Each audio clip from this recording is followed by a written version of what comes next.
لسر درێژەهەیە دیرۆکە ڕۆژاوای کوردستانی خەباتکار نیشتیمان پەروەر هەر کەسێ بەرەوانی دبەردۆزا کوردی دەبکە ڕاستی ئاستەنگی و پرسگرێکان تێن لێبەلێ دوو جاران خەباتەوان نایش بیرکردن و دبن مینا مۆمەکی ژنفشن نورە مینا سەرکردە و خەباتکار حەنیف حەمدوش خەباتکار حەنیف حەمدوش لە گوندێکە فەرجەنێ یە بسەر ناوچەیە شەرە لە عەفرینا ڕۆژاوای کوردستانê di 15 Tebaxa sala 1947 de ji dayîk bûye. Xwendina xwe ya seretayî û amadeyî li deverê bidawî anî û ji ber rewşa wî ya maddî ya zehmet nekarî xwendina xwe berdewam bike û tevlî leşkeriyê bû. Di sala 1980 de tevlî refên partî bû. Rastî gelek astangiyan ji alî rejîma Sûrî ve hat û kurê wî Ferxwezat Henîf li Çiyayê Metîn li Herêma Kurdistanê dema şerê PKK li dijî hikûmeta Herêma Kurdistanê di sala 1950 de şehîd bû. Ji ber ku PKK rêkeftin li gel dewletên dagîrker ji Herêma Kurdistanê de dikir û êrişî serweriya Herêma Kurdistanê dikir.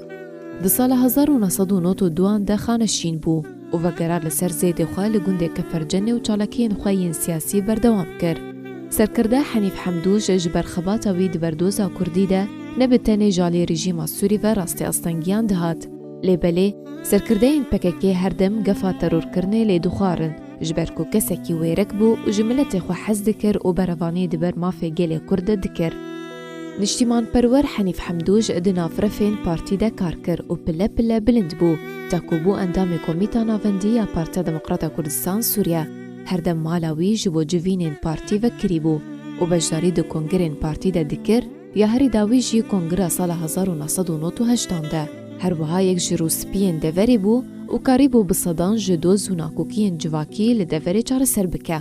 Tevî ku serkirde Henîf Hemdûş ji ber rewşa wî ya maddî ya zehmet nekarî xwendina xwe berdewam bike, ew kesekî zana û zîrek bû ku du pirtûkên wî yên neçapkirî hene, ew jî زبير سلطان والقضية الكردية ويادن جي بنافي ردا على الدكتور علي شعيبي سرباري بدهان جوغوتارن ويين سياسي هنا. خباتكار حنيف حمدوش خيزاندار بو هشت ازارو كين وي هنا خباتك دريج دبرماف خاكو دوزا كردي دكر ديازده مجدارة 2006 ده كوچا داوي كر وسيطاوي او بو كو الا كردستان ياكوب دستن خادروت بو لسر گوراوي ورداني.